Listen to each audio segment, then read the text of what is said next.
नमस्कार, आप देख रहे हैं खबरें अभी तक और मैं हूं आपके साथ नदीम अहमद।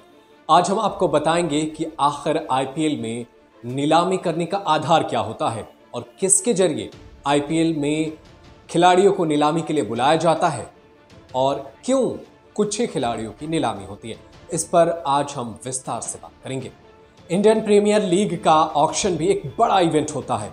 जिस तरह आईपीएल के दौरान हर क्रिकेट फैन अपनी पसंदीदा टीमों या खिलाड़ियों के प्रदर्शन पर नजर गड़ाए रहता है, उसी तरह नीलामी वाले दिन सबका ध्यान इस बात पर होता है कि कौन खिलाड़ी कितने में बिका है। इस बात में दुनिया भर के क्रिकेट प्रेमियों की दिलचस्पी होती है कि कौन सा अनजान खिलाड़ी करोड़पति बन गया और किस मशहूर खिलाड़ी को किसी ने भी नहीं पूछा।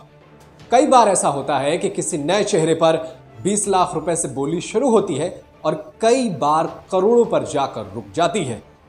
उस समय हर कोई हैरानगी से देखता है कि कैसे अलग अलग फ्रेंचाइजी एक खिलाड़ी को अपने खेमे में शामिल करने के लिए लाखों करोड़ों लुटा रही है। लेकिन क्या आपको लगता है कि खिलाड़ियों पर इस तरह की बेतहाशा बोली बस यूं ही लगती है? क्या बस आन बान शान के लिए ये फ्रेंचाइजी किसी खिलाड़ी पर धन वर्षा कर देती है? ऐसा बिल्कुल नहीं है। आईपीएल की एक प्रोफेशनल लीग है और इसमें पैसे लगाने वाली फ्रेंचाइजी कभी जानबूझकर घाटे का सौदा नहीं कर सकती। खिलाड़ियों के खरीद बिक्री के पीछे बहुत बड़ा विज्ञान का काम करता है और इसके बारे में जानना भी किसी सुपर ओवर वाले आईपीएल मैच की तरह ही काफी दिलचस्प है। 14 साल पहले जब आईपीएल की शुरुआत हुई और जब पहली बार इसके लिए ऑक्शन हुआ, तब खिलाड़ियों के प्रतिष्ठा के हिसाब से उनके पैसे मिले थे। तब तक विश्व स्तर पर न तो ज्यादा टी20 मैच हुए थे और न ही दुनिया में टी20 लीग्स की भरमार थी जिनमें प्रदर्शन के आधार पर खिलाड़ियों का आकलन किया जा सके। आईपीएल के साथ साथ धीरे धीरे जब दुनिया भर में कई टी20 लीग्स शुरू हुई और इंटरनेशनल टी20 मैचों की संख्या बढ़ी, तो टैलेंट पल भी बढ़ता चला गया। इसके साथ ही ऑक्शन में बिना सोचे समझे या सिर्फ नाम देखकर किसी खिलाड़ी पर पैसे लुटाने का तरीका भी बदलता चला गया। पिछले कुछ वर्षों में तो ऑक्शन का पहले की तरह तैयारी बहुत ही वैज्ञानिक हो गई है। आज हर फ्रेंचाइजी के पास पूरे साल काम करने वाली एक बड़ी टीम और साइंटिफिक तरीके हैं।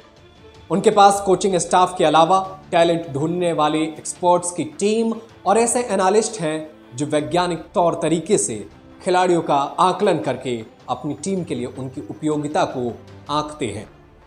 आखिर में जिन खिलाड़ियों को लेकर वो बिल्कुल आश्वस्त हो जाते हैं, उन पर कुछ भी खर्च करने को वो तैयार रहते हैं। फिर खिलाड़ी चाहे बहुत नामी हो या गुमनाम, इसमें कोई फर्क नहीं पड़ता। हर टीम के पास हजारों खिलाड़ियों का डेटाबेस है। इसमें उनका हर नया प्रदर्शन जुड़ता चला जाता है।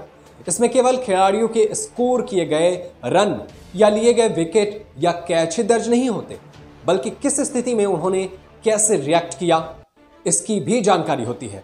फिटनेस से लेकर उनके खास स्किल्स, टीम के लिए उपयोगिता और उपलब्धता से संबंधित बातें भी होती हैं। कोई सीजन खत्म होते ही किसी भी फ्रेंचाइजी की एक्सपर्ट टीम सिर्फ अपने प्रदर्शन का आकलन नहीं करती, बल्कि दूसरे टीमों ने किन खिलाड़ियों को और क्यों रिलीज किया या फिर रिटेन किया है, उस पर भी उनकी निगाहें रहती है। इस बारे में भी आंकड़े और जानकारियां जुटाई जाती हैं। नामी गिरामी खिलाड़ियों को छोड़ दें तो कुछ उभरते खिलाड़ियों और कम जाने पहचाने वाले खिलाड़ियों को अपनी जरूरत के हिसाब से टीमें ट्रायल्स के लिए बुलाती भी हैं। इनमें देश के अलावा विदेश के खिलाड़ी भी शामिल होते हैं। उन्हें किसी बड़ी बाउंड्री वाले मैदान में मैच सिचुएशन में उतारा जाता है। बैट्समैन हो या बॉलर, उनको अपने प्रतिभा दिखाने के लिए अमूमन 12 गेंदें दी जाती हैं। उन्हें अलग अलग तरह के टारगेट देकर उतारा भी जाता है। आमतौर पर क्लोज डोर होने वाले इन ट्रायल्स को रिकॉर्ड भी किया जाता है। फिर खिलाड़ियों के ट्रायल से जुड़े तमाम तरह के आंकड़े और उनके पिछले प्रदर्शन के आंकड़ों को कंप्यूटर में डालकर सिमुलेशन सॉफ्टवेयर के जरिए उनकी उपयोगिता परखी जाती है। हर फ्रेंचाइजी की अपनी एनालिटिक्स टीम है। यह टीम 5 से 7 दिनों में अपनी रिपोर्ट देती है। रिपोर्ट्स में उन खिलाड़ियों के अनुमानित मूल्य का भी जिक्र होता है। इसका मतलब यह होता है कि उसे खिलाड़ी पर कितने रुपए तक खर्च करना सही रहेगा। इस पर कवायद के बाद फ्रेंचाइजी अपने पास बचे पैसे और स्लॉट्स के अलावा दूसरी टीमों के पास ऑक्शन के लिए उपलब्ध राशि और उनकी जरूरतों का आकलन भी करती है। यहां तक कि कई बार ऑक्शन के पहले कोई फ्रेंचाइजी अपने ही अंदर अलग अलग 8 टीमें बनाकर इसका रिहर्सल भी कर लेती है। असली बोली लगाने से पहले इस प्रक्रिया के जरिए यह समझने की हर संभव कोशिश की जाती है कि किसी भी खिलाड़ी विशेष को लेकर कोई दूसरी फ्रेंचाइजी किस हद तक बोली लगा सकती है।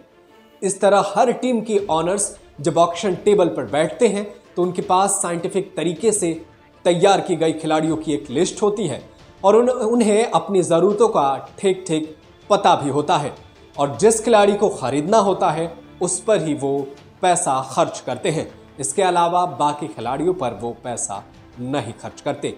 तो ये वो तरीका था जिसके जरिए आईपीएल के अंदर टीमें अपने खिलाड़ी को खरीदती हैं और अगर खिलाड़ी उन्हें पसंद आ गया तो उस पर करोड़ों क्या अरबों रुपए लुटाने के लिए तैयार हो जाती हैं।